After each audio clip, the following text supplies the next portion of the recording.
수사기부터 접수하고. 그러고 나와서 예, 예.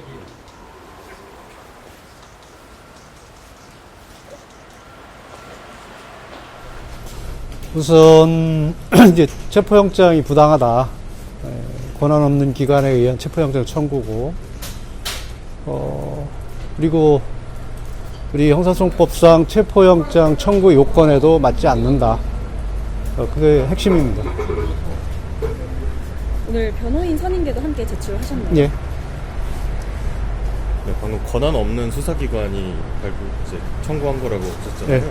그럼 어느 기관에서 해야 된다고 보신 거예요? 어느 기관에서 청구해야 되는 문제는 지금 말씀드릴 사항은 아니고, 공수처는 내란죄에 대한 수사권이 없다. 그거를 말씀드리는 겁니다. 사실 수사기관이 딱 세 개잖아요. 네. 네, 그 중에서 어느 수사기관에서 아니, 그것은 뭐 수사기관에서 판단할 문제고, 현재 영장 청구에 대해서만 말씀을 드리는 겁니다. 체포영장 청구 소식들은 대통령은 어떤 반응이셨는지. 지금 대통령 체포영장 청구 관련해서 뵌 적은 없습니다. 영장이 발부되면 협조하실 계획이신지. 그건 그때 가서 얘기하겠습니다. 경찰에서 만약에 소환 요청을 하면 응하실 예정이신가요? 그거는 추후에 얘기하겠습니다. 지금 당장 문제는 아니고. 그건 체포영장에 대해서만 말씀드릴게요. 근데 공수처에서 이제 직권남용 혐의를 수사하면서 관련 범죄 수사할 수 있다 뭐 이런 입장이잖아요. 틀린 논리라고 보십니까? 맞지 않죠. 우선 현직 대통령에 대해서는 직권남용죄로 소추할 수가 없습니다. 물론 학설이 나뉘긴 하지만 수사할 수도 없다는 학설도 있고 수사는 가능하다는 학설이 있습니다. 수사가 가능하다 하더라도 최대한 자제되어야 된다는 것이 이 다수설입니다. 기본적으로 수사를 할 수 없거나 자제되어야 되는 죄명, 직권남용죄, 그리고 수추할 수 없으면 명백합니다. 그런 죄명으로 내란죄의 관련성을 주장하는 것은 법리적으로 맞지 않습니다. 그리고 직권남용죄의 어떤 법정형이나 여러 가지 이 죄의 형질과 성질과 또 내란죄의 법정형을 비교해 봤을 때 내란죄가 비교할 수 없을 정도로 중대한 범죄입니다. 그런 가벼운 범죄를 가지고 내란죄의 어떤 관할을 주장하는 것도 법리적으로 맞지 않습니다. 이거는 마치 나뭇잎이 담장 넘어왔다고 나무에 대한 소유권을 주장하는 것과 마찬가지입니다. 이게 무슨 꼬리에 대한 권리가 있다고 몸통에 대한 권리를 주장하는 뭐 그런 해괴한 논리라고 생각을 합니다. 준비하신 말씀은 따로 없으시고요? 예, 뭐 특별한 거 없습니다. 뭐 오늘 체포영장이 권한 없는 기관의 부당한 체포영장에서 법리적으로 보면 당연히 각하돼야 된다는 것이고요. 그리고 체포영장 청구의 어떤 요건으로 비춰봤어도 범죄 혐의의 어떤 상당성이나 소환 불응 이런 문제가 있어야 되는데 그런 요건도 전혀 갖추지 못한 영장이어서 또 당연히 기각돼야 된다는 생각입니다. 지금이라도 내란 혐의로 자진 출석해서 조사받을 필요가 없어요. 그 내란죄 성립 여부에 대해서는 우선 비상계엄은 대통령의 헌법적 권한이고 그 권한 1차적 판단권도 대통령에게 있습니다.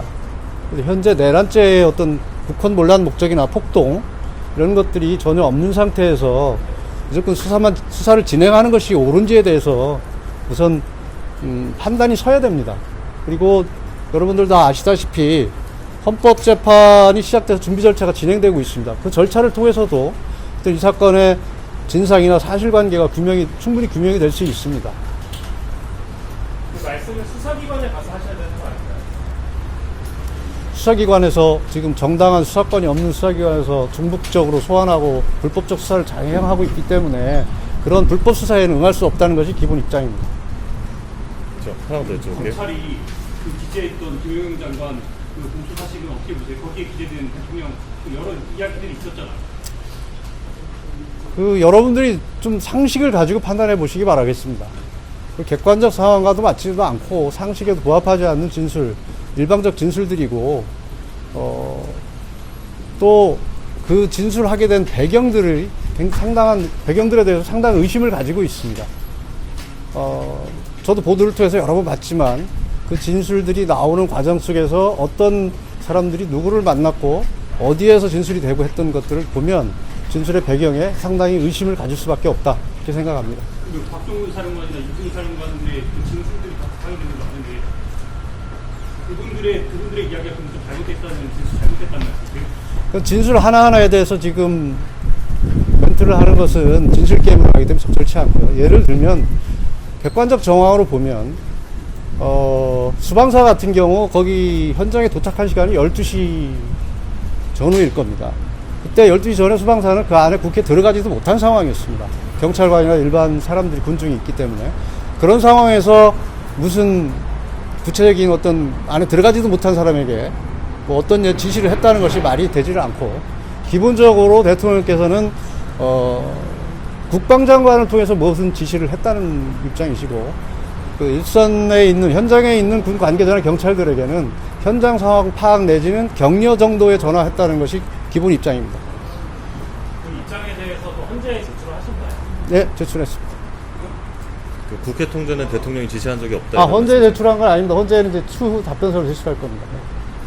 예, 다시 여쭤볼게요. 그 국회를 통제한 게 대통령 지시가 아니다 이런 말씀이신가요?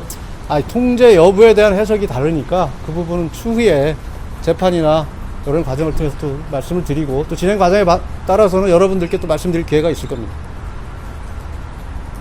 지금 통제를 전제로 물어보시니까 아직 우리는 통제를 하지 않았다는 입장이니까요. 그 추후에 설명을 드리겠습니다. 그러니까 해석이라는 게 뭐 어떻게 해석을 하신 거죠? 지금 법리를 가지고 여기서 구체적으로 설명드리긴 없고, 법상의 봉쇄냐 통제냐 여러 가지 해석이 가능하니까 그건 차후에 이제 구체적으로 대응하면서 설명을 드리도록 하겠습니다.